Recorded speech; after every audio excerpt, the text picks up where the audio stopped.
وقل رب زدني علما. إن الحمد لله نحمده ونستعينه ونستغفره ونعوذ بالله من شرور أنفسنا ومن سيئات أعمالنا من يهده الله فلا مضل له ومن يضلل فلا هادي له أشهد أن لا إله إلا الله وحده لا شريك له وأشهد أن محمدا عبده ورسوله أما بعد. Deməli biz sizinlə davam edirik Allahın izni ilə kitab Tohidə. Tohid necə ki hər dəfə xatırladırıq ki, Tohid Allahın haqqıdır. Yəni Allahı özünə xas olan şeyləri təkləşdirməkdir. Əgər kim Tohidin haqqını yerinə yetirərsə, Allah onun günahlarını bağışlayar. Allah onu cənnətə salar. Hətta günahları çox olsa belə günahlarını bağışlayar. Və necə ki, Tohidin faydalarından, əhəmiyyətindən, yəni insanlar Tohid üçün yaranıb, Allahı ibadətdə təkləşdirmək üçün yaranıb. Əz-Zariyat surəsi 56-cı ayədə Allah Taala bizə xəbər verir bu haqda. Və həmçinin kim Tohid əhlidirsə, yəni Allaha ona şərik qoşmadan ibadət edirsə, o Peyğəmbər sallallahu aleyhi və səlləmin şəfaətinə nail olacaq. Və həmçinin Tohid əmin-amanlığa səbəbdir. Yəni o yerdə ki, o diyarda ki, o ölkədə ki, yəni alimlər Tohidi yayırlar. İnsanlar Tohidə dəvət edirlər insanlara Tohidi öyrədirlər. Tohidlə əməl etmək yayılır. O ölkədə xeyir, bərəkət artacaq, əmin-amanlıq artacaq. Necə ki, Allah Azza və Cəllə buyurur ki, وَالَّذِينَ آمَنُوا وَلَمْ يَلْبِسُوا إِيمَانَهُمْ بِظُلْمٍ أُولَٰئِكَ لَهُمُ الْأَمْنُ وَهُمْ مُهْتَدُونَ. İman gətirib imanlarına zülm, yəni şirk qarışdırmayanlar üçün əmin-amanlıq və hidayət var. Əmin-amanlıq dünyada və axirətdə, hidayət dünyada və axirətdə. Çünki Allah Azza və Cəllə buyurur ki, وَالَّذِينَ قُتِلُوا فِي سَبِيلِ اللَّهِ فَلَنْ يُضِلَّ أَعْمَالَهُمْ سَيَهْدِيهِمْ وَيُصْلِحُ بَالَهُمْ.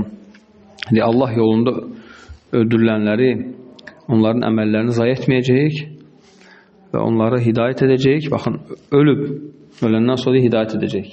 وَيُصْلِحُ بَالَهُمْ. İşlərini asanlaşdıracaq. Amma ona görə, yəni, kim ki Tohid əhlidir, onun həm dünyada, həm axirətdə işləri asanlaşır və hidayət olur.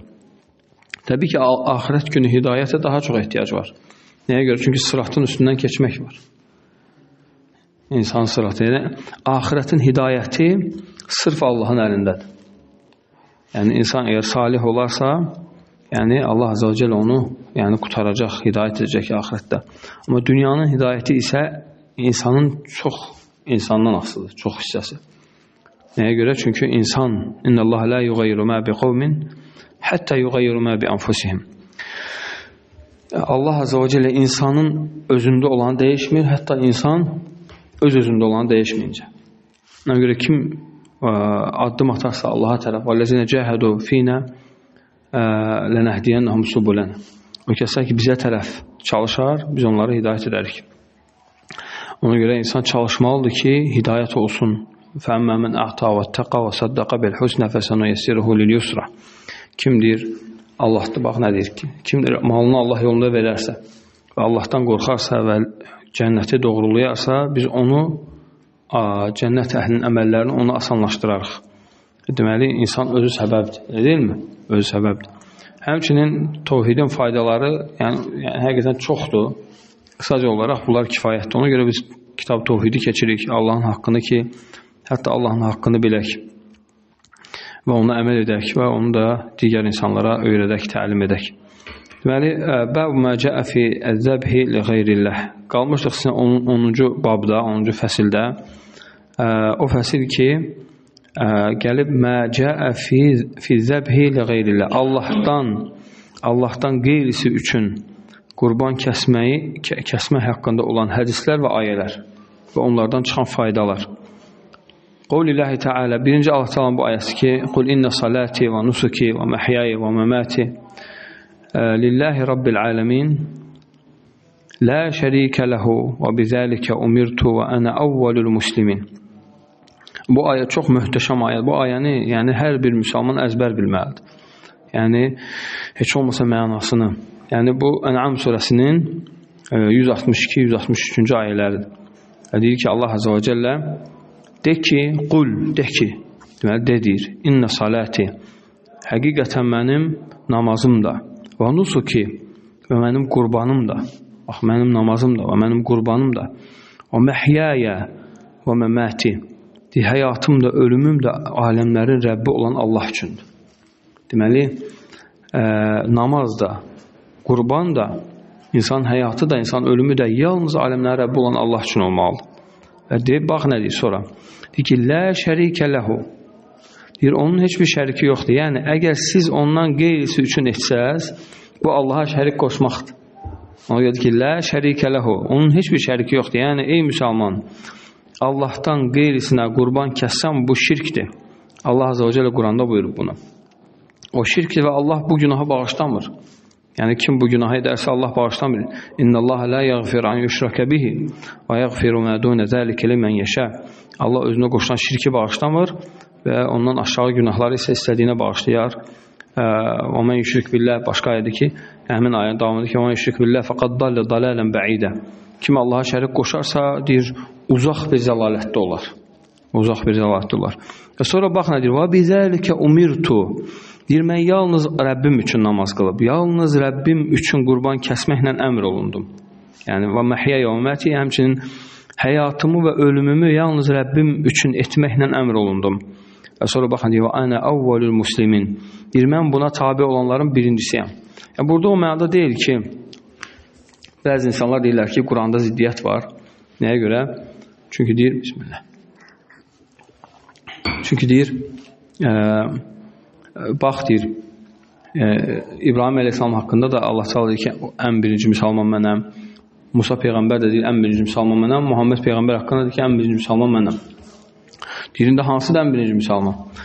Deyir ki, bu o mənada deyil ki, yəni ən birinci müsəlmandır. Yoxsa bunu yəni, Allah Azə və Cəl belə nazil etməzdir. Yəni, burada yəni, buna ən birinci iman gətirən mənəm, yəni. Ayə nazil olandan sonra. Burada birincilik etibaridir.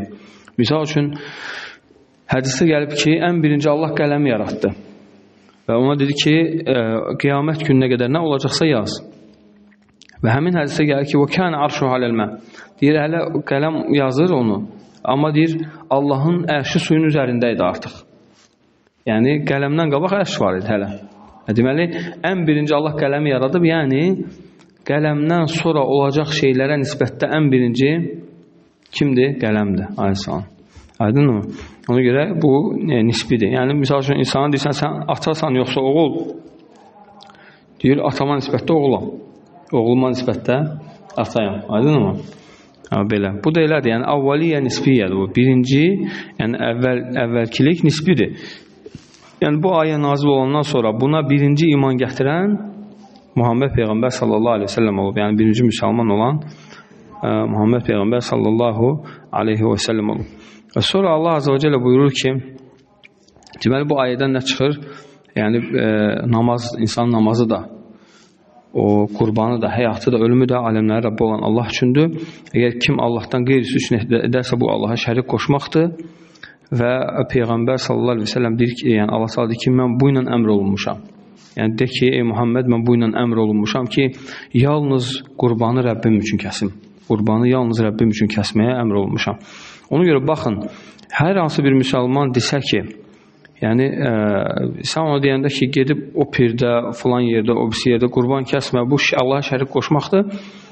Bunu biz demirik. Bunu hər hansı bir insandır, bunu aləmlərin Rəbbi Allah deyir. Ən'am surəsi 162-163-cü ayələrdir. Bu Allahın kəlamıdır. Yəni, bizə yox, Allahın kəlamına inan. Və həmçinin Allah təala buyurur ki, fəsalli li rabbikə vənhər.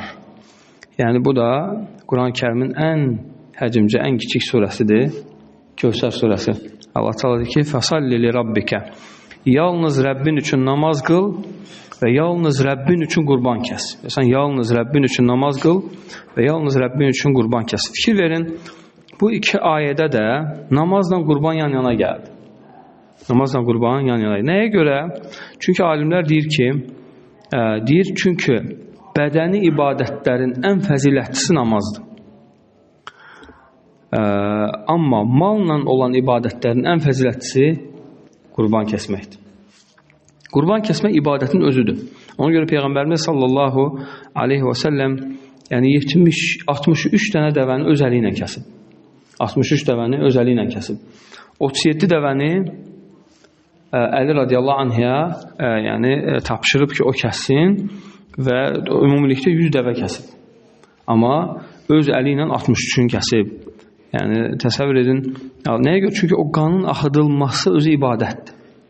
Özü ibadətdir. Yəni zəbih ibadəti nədir?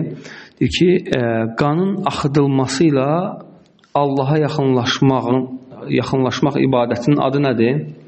Zəbihdir, qurban kəsmək.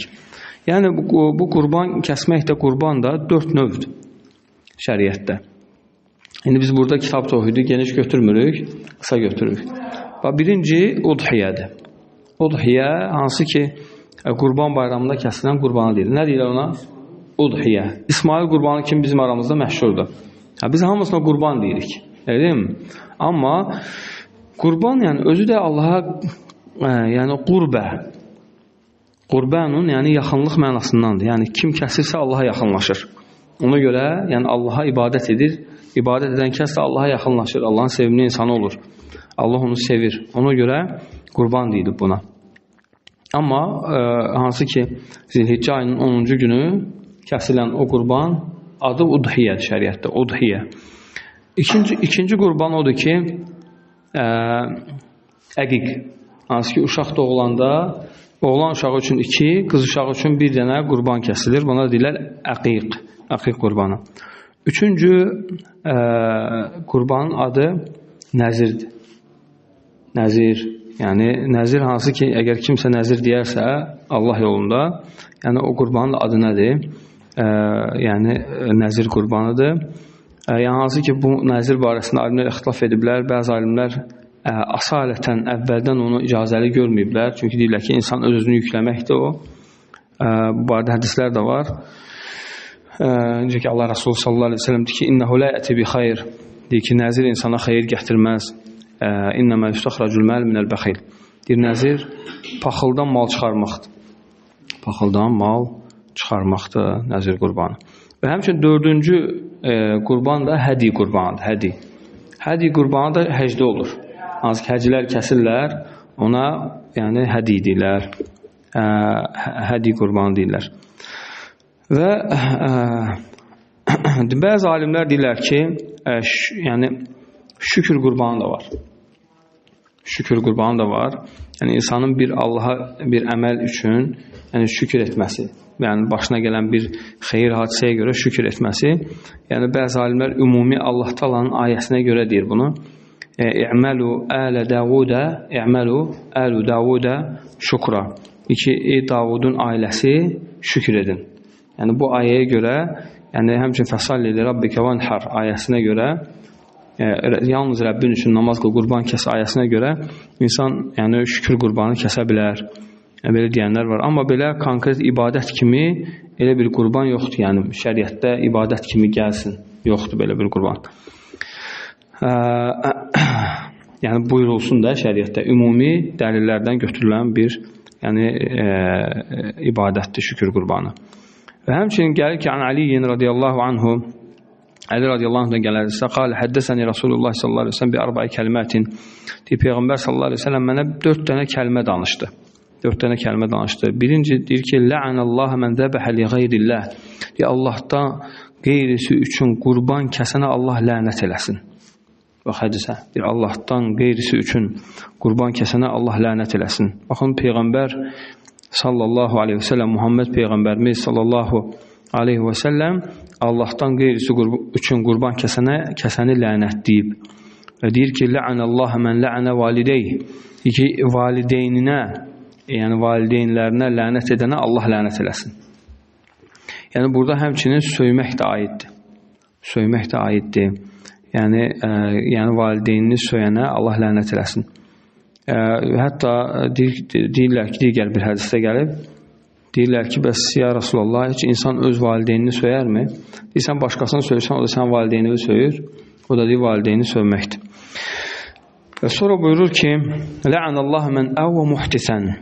Yəni, bidətçiyə sığınacaq verənə Allah lənət eləsin. bidətçiyə, yəni dində yeniliklər edən kəsə sığınacaq verənə Allah lənət eləsin. La'anallaha min ghayra manaril ard. Həmçinin Allah yerdə sərhədləri dəyişənə Allah lənət eləsin. Yəni sərhədlər indi gələcək bu məsələn. Yəni ki, qonşu ilə sənin sərhəddin var. Yəni insan onu bir qarış o tərəfə və ya bir addım o tərəfə, bir addım qabağa ya geriyə çəkirsə, deyir Allah ona lənət eləsin. Bu hədisi İmam Müslim rivayet edib. İmam Müslim səhihində rivayet edib. Və həmçinin gəlir ki, Peyğəmbər sallallahu əleyhi və səlləmdən İmam Əhmədin rivayet etdiyi hədisdə Tariq ibn Şihab ən Rasulullah sallallahu əleyhi və səlləm qal, Peyğəmbər sallallahu əleyhi və səlləm buyurur ki, "Dəxaləl cənnətə rəculun fi zubab və dəxalən nara rəculun fi zubab." Deyir ki, bir kişi bir milçəyə görə cəhənnəmə girdi. Bir kişi bir milçəyə görə cənnətə girdi və bir kişi də bir milçəyə görə cəhənnəmə girib. Qalu keyfə zəlikə ya Rasulullah. Dedilər ki, o necə olur ya Rasulullah? Dedi ki, qalə marra raculani ala qavmin lahum sanamun la yucavizuhu ahadun hatta yuqarribu lahu şey'an. Deyir ki, iki kişi bir qövmin yanından keçirdi və onların bütləri var idi. O bütə onlar ibadət edirdilər və deyir, onlar heç kimi buraxmırdılar, hətta oradan keçən kəs bir qurban verməmiş. Həmin bütə bir qurban kəsməmiş, onu buraxmırdılar. Fəqalu li əhədihimə, deyir, o iki kişidən birinə deyirlər ki, qarrib, deyir ki, bu bütə qurban kəs buna, yəni qurban elə buna. Qalə leysə indi şeyun uqarribuhu, deyir ki, o da deyir ki, məndə heç bir şey yoxdur ki, ona mən yəni qurban verim. Qalu qarrib vələ bu zübəbən. Deyirlər ki, qurban ver, hətta bir milçək olsa belə. Fəqarrabə zübəbən fəxallu səbiləhu fədəxələn nara. O deyir, bir milçəyi qurban verir o büt üçün, deyir ki, və onu buraxırlar, öz yoluna çıxır gedir, fədəxələn nar. Deyir, bu səbəblə də o yəni cəhənnəmə girir. Yəni, bu səbəblə o cəhənnəmə girir. Və qalə lil-əxari, o birisinə deyirlər ki, qarrib, deyirlər ki, bu bütə qurban ver. Fəqalə mə kuntu li uqarribə li əhədin şeyən dunəllahi əzzə və cəl. Deyir, mən Allahdan başqa heç kimə yəni qurban verə bilmərəm, qurban kəsə bilmərəm. Fədarabu unuqahu fədəxaləl cənnə. Deyir, onun başını vururlar, boynunu vururlar, fədəxələn nar və bu səbəblə o cənnətə girir. Bu hədisi İmam Əhməd Musnədində rivayet edib. Burada məsələlər, faydalar var. Birincisi odur ki, inna salati və nusuki, yəni bu ayənin təfsiri. Yəni fikir verirsiniz, Peyğəmbər sallallahu əleyhi və səlləm deyir ki, mənim namazım da mənim namazım da, qurbanım da aləmlər Rəbb olan Allah üçündür və bu ayəni biz qısaca da olsa neynədik, təfsir etdik. Və sonra ikinci fayda odur ki, fəsalli li rabbikə vənhar. Yalnız Rəbbin üçün namaz qıl, yalnız Rəbbin üçün qurban kəs ayəsinin təfsiri, hansı ki biz onu da yəni qısaca olaraq təfsir etdik. Yəni həmçinin üçüncü əl-budəəti bilə'nəti mən zəbəhə li qeyrilləh. Fikiriz, orada Peyğəmbər sallallahu əleyhi və səlləm 4 kəsə lənət elədi. Birinci, Allahdan qeyrisinə qurban kəsənə. İkinci, valideyninə lənət edənə lənət elədi. Üçüncü, sərhədləri ayırana. Dördüncü də bidətçiyə sığınacaq verənə. Bidətçiyə sığınacaq verənə Allah lənət eləsin dedi. Yaxşı, deməli, amma nə ilə başladı? Nə ilə başladı? Allahdan qeyrisinə qurban kəsməyə lənət etməklə başladı. Fikir verirsən, deməli, Allahdan qeyrisinə qurban kəsmək şirkdir. Valideynə lənət etmək ondan aşağı olan günahdır. Fikir verirsiniz. Çünki bu şirk də Allahın haqqıdır. Allahın haqqı hər şeydən üstündür. Ona görə valideyn haqqı, baxın, Allahdan sonra da valideyn haqqı gəlir. Subhanallah. Valideyn haqqı da ucadır. Bugünkü gündə vallahi nə qədər insanlar var öz anasına, öz valideyninə qarşı yaxşı davranmır. Vallahi bu böyük xəstəlik, böyük bir asilik, böyük bir günahdır. Cərimədir bu. Vallahi belə bir insan, yəni necə insan öz valideyninə qarşı pis ola bilər? Necə insan öz valideyninlə kobud danışa, pis danışa, tez-tez onun xətrinə deyə bilər. Subhanallah. Həqiqətən bu çox dəhşətli bir günahdır yəni. Allah Azze və Cəllə bu günahı haram edib və deyib ki, böyük həlak edici günahlardan çəkinin. Onları deyəndə işrak billah və uququl valideyn. Deyir ki, Allaha şərik qoşmaq və valideynin üzünə ağ olmaqdır.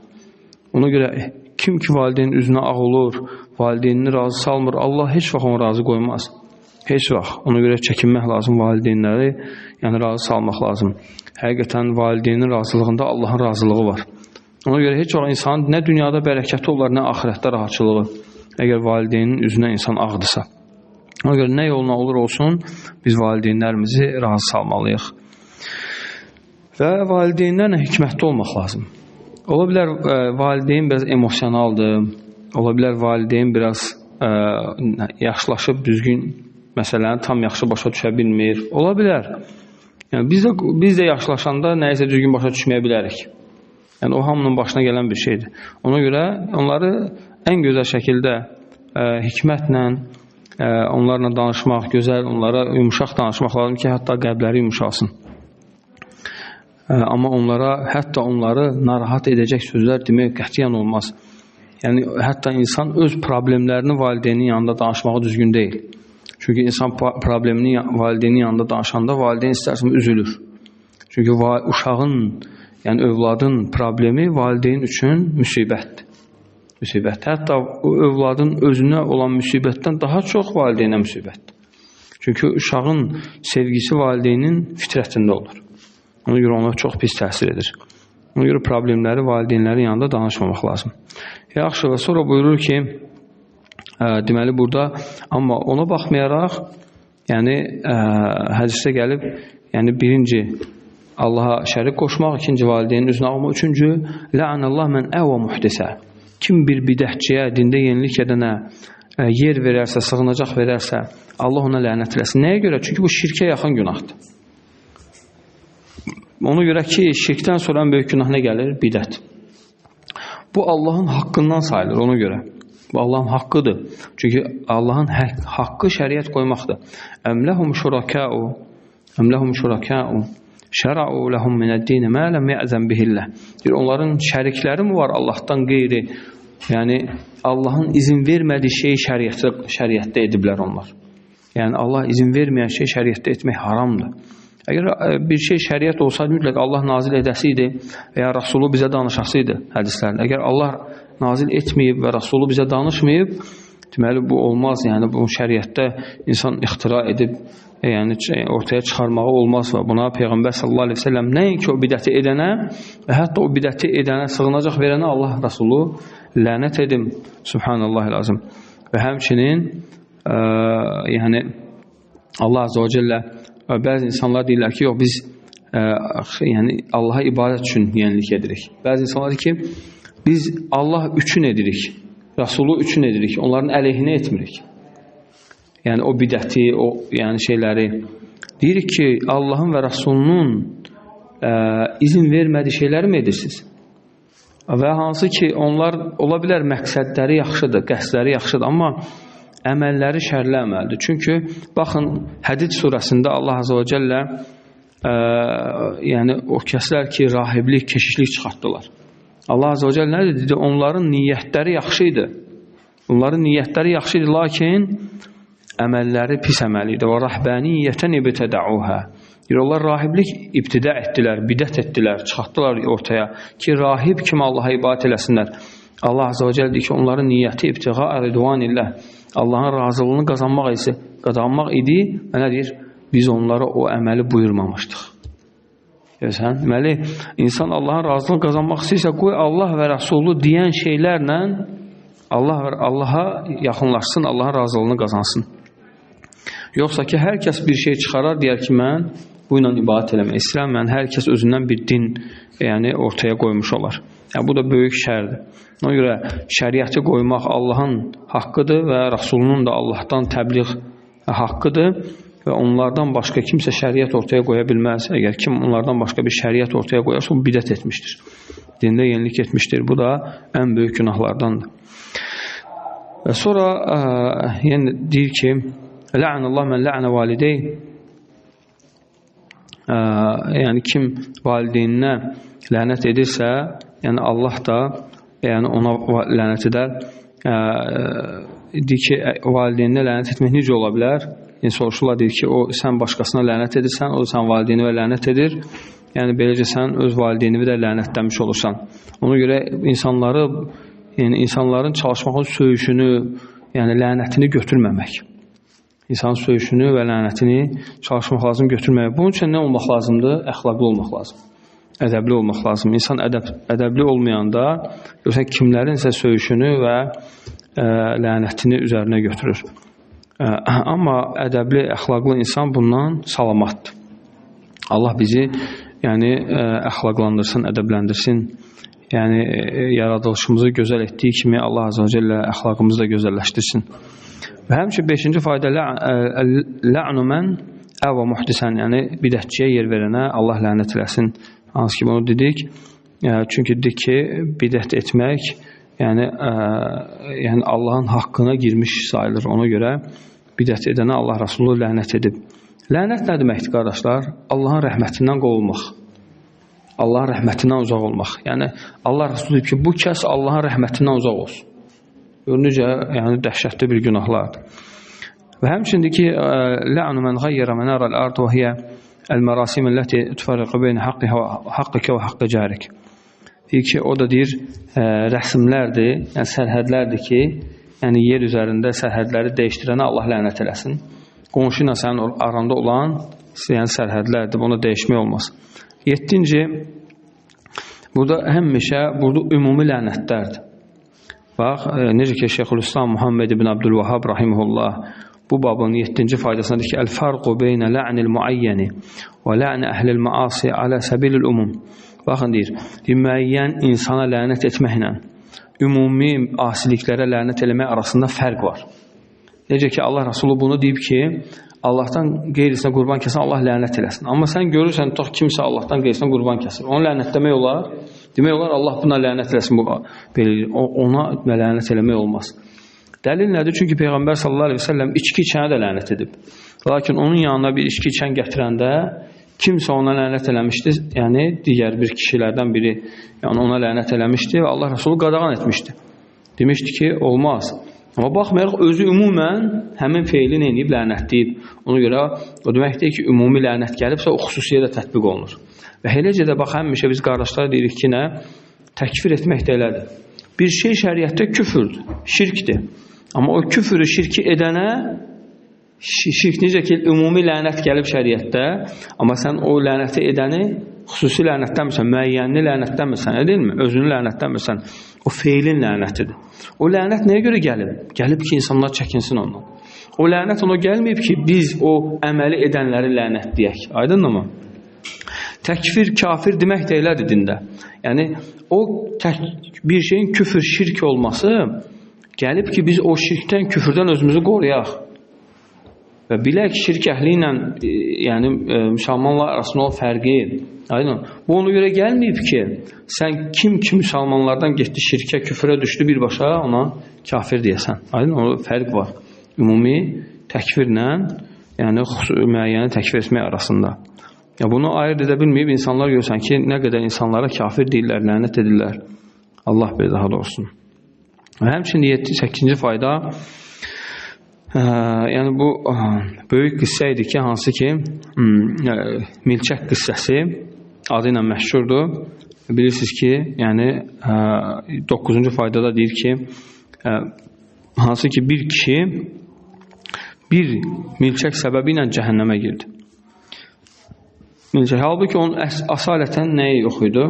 O büt üçün etməmişdi, amma nə qədər şirk əzəmətlidirsə, insan bir milçək Allahdan qeyri üçün qurban verdi və o nəyə girdi?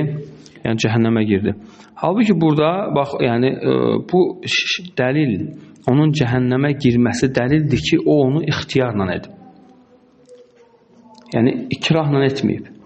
Yəni hətta o onlardan qorxduğu üçün o milçəyi ona qurban versəydi, o cəhənnəmə girməyəsiydi. Lakin o qəlbində olan razılıqla edib onu. Necə ki, Ammar ibn Yəsirin hadisəsi buna dəlildir. Ammar ibn Yəsiri tuturlar, deyirlər ki, Allah Resulü sallallahu aleyhi ve selləmi söyür. Yoxsa öldürürük səni. Və o da söyür. Sonra ağlaya-ağlaya gəlir ki, Allah Rasul sallallahu aleyhi ve sellem yanına deyir ki, ya Rasulallah, mən səni söymüşəm, deyir. Və Allah Rasul nə dedi ki, ey Ammar, yenə səni onu etsələr, yenə sən söyərsən. Allah Rasul söymək nədir? İnsanı dindən çıxar, küfürdür. Görürsən, amma Allah Azza və Cəllə Quran-ı Kərimdə ayə nazil edir. Nə deyir Allah Azza? Deyir ki, qəlbi imanla dolu olduğu halda küfür edən Allah Teala bağışlayır onu. Yəni, onun küfrü küfür sayılmır. Deməli, ikrah insanın kafir sözünün tətbiq olunması üçün maniyədir. Maniyələrdə ikrah nədir? Məcbur etmək. Eləcə də cahillik də maniyədir. Əgər insan cahildirsə, o da maniyədir ki, o insan kafir olmur. Necə ki, ikrah maniyədir. Aydın ama, bəzi insanlar ikrahı maniyə görür, amma cahilliyi maniyə görmür. Çox qəribədir. Cahillik də maniyədir. Həmçinin xata da maniyədir. Necə ki, o kişi demişdi ki, dəvəsini tapanda səhrada nə demişdi? Dedi, sən mənim qulumsa mən sənə Rəbbinəm. Küfür etmişdi. Amma nə demişdi Allah Rasulü ki, axta'a min şiddəti fərahihi. Şiddətli sevincindən xata etmişdi. Deməli, təkfirin maniyələri nədir? 3 dənədir. Cahillik, ikrah və xata. Yadda saxlayın, bax. Maniyələrdir bu. Bu 3 dənə şey varsa, insana kafir demək olmaz. Əksi nədir bunların? Təkfirin şərtləri. Elm, cahilliyin əksidir. İxtiyar, ikrahın əksidir. 3, qəsd, xatanın əksidir. Aydın mı? Elm, ixtiyar, qəsd. Bunlar şərtlərdir. Bu 3 şərt olmasa, yəni insan bilib etməlidir. Bilməyib edirsə, nədir? Yəni, üzürlüdür. Təkfir etmək olmaz. Çünki cahillik var. Cahillik maniyədir ki, biz ona kafir deyək. Maniyədir, görürsünüz, maniyədir. Maniyə nədir? Deyir ki, əgər maniyə varsa, hökm yoxdur. Deməli, maniyə var orada. Yəni, biz varsa, deməli, təkfir edə bilmərik. Aydın mı? Həmçə ikrah maniyədir. İkrah olunursa insan, məcbur olunursa, burada nə oldu? Onlar məcbur olundu. Amma burada o məcbur olunsa da o ixtiyarla o bütə neyniyib? Bu milçəyi qurban verib. Yox, əgər o, təbii ki, onu zorlayıblar. Onu zor ediblər. Amma onun cəhənnəmə girməsi dəlildir ki, o nədir? Yəni, o, onu istəklə edib, yəni, ikrahla. Həmçin, bəzi rəylər deyir ki, bu, keçmiş ümmətlərdə olub. Keçmiş ümmətlərdə ikrah qəbul olunmurdu. Keçmiş ümmətlərdə ikrah qəbul olunmurdu. Bizim ümmətdə idi. Yəni, belə alimlərin rəyi var. Deməli, sonra, amma o birisi kişi isə deyir, hətta mən Allahdan qeyri-üstün heç vaxt qurban kəsmərəm, onu öldürürlər, o neynir? Şəhid kimi cənnətə girir. 10-cu fayda, yəni şirkin möminlərin qəlbində olmasının mərifəl qadr şirk fi qulubul müminin. Yəni, möminlər həmişə şirki bilməlidir, onun əzəmətini bilməlidir ki, həqiqətən şirk nə qədər böyük bir günahdır. Allahın Quran-ı Kərimdə ilk qadağasıdır. Hansı ki, tohidin əksidir, tohidi pozur, dini kökündən silib atır. Ona görə həmin kişi ölümə səbr etdi, amma Allaha şərik qoşmadı. Dedi, ölərəm, amma Allaha şərik qoşmadı və onu öldürdülər. Və o səbəblə də cənnətə girdi. 11-ci fayda, ənəl-ləzi dəxələn nara muslimun lənnəhu ləv kənə kafiran ələm yəqul dəxələn nara fi zubəb. Deyir ki, 11-ci deyir ki, o cəhənnəmə girən əvvəl müsəlman idi, deyir. Yəni əvvəl mömin olub da, belə deyək, öz dinində olsa da mömin olub. Lakin bununla küfr edib və kafir kimi. Çünki deyir, elə deməzdi ki, əgər o müsəlman olmasaydı, deməzdi ki, bu səbəblə girdi cəhənnəmə. Əgər deyir, əslən kafir olsaydı, deyərdi ki, bu onun küfürlərindən bir küfür idi. Bu da Muhammed ibn Abdülvahhabın faydalarındandır. Sonra 12-ci az qalıb. 12-ci fayda fi şərhil hədis sahih el-cənnətu aqrab ilə əhədikum min şiraki nə'lihi və naru mislu zəlik. Burada həmçinin o hədisə də şahiddir ki, Peyğəmbər sallallahu əleyhi və səlləm ki, cənnət sizin ayaqqabılarınızın bağından sizə daha yaxındır. Və həmçinin cəhənnəm də onun kimidir. Yəni cəhənnəmlə cənnət çox yaxın. Yəni Allah qorusun, insan bir ömür boyu salih əməl işləyər, bir dəfə küfür edər, cəhənnəmə gedər. Ona görə insan həmişə Allaha ixlasla ibadət etməlidir. Allah üçün ibadət etməlidir ki, Allah onun ömrünü qorusun. Sonra səlisə aşar 13-cü fayda deyir ki, ma'rifət ənə aməl-əl qalb huvəl məqsudul a'zam. Ki, qəlb əməlləri o ən böyük məqsəd odur. Hətta ində əbədətil avsən. Hətta deyir, bütlərə ibadət edən yerdə belə. Yəni, o nə deməkdir? Yəni, o kişi, hansı ki, bir milçəyi verdi, o qəlbən vermişdi onu. Yəni, qəlbən bütə tapınıb vermişdi. Yəni, bütə tapınıb vermişdi. O birisi, yəni, inkar etdi. Ona görə o, yəni, qəlbən verdiyi üçün yəni cəhənnəmə gedir. Yoxsa əgər onu ikrah eləsəydilər, o ikrahına görə yəni öldürülsəydi və yaxud da ikrahla etsəydi, o cəhənnəmə girməyəsiydi. Çünki Allah tövbə qapıları Allah üçün açıqdır. Bu qədər kifayətdir. Allah bir daha doğrusunu Subhanəkəllahumma hamdik. Əşhədu an la ilahə illə əntə əstəğfiruka və etûbu ileyk.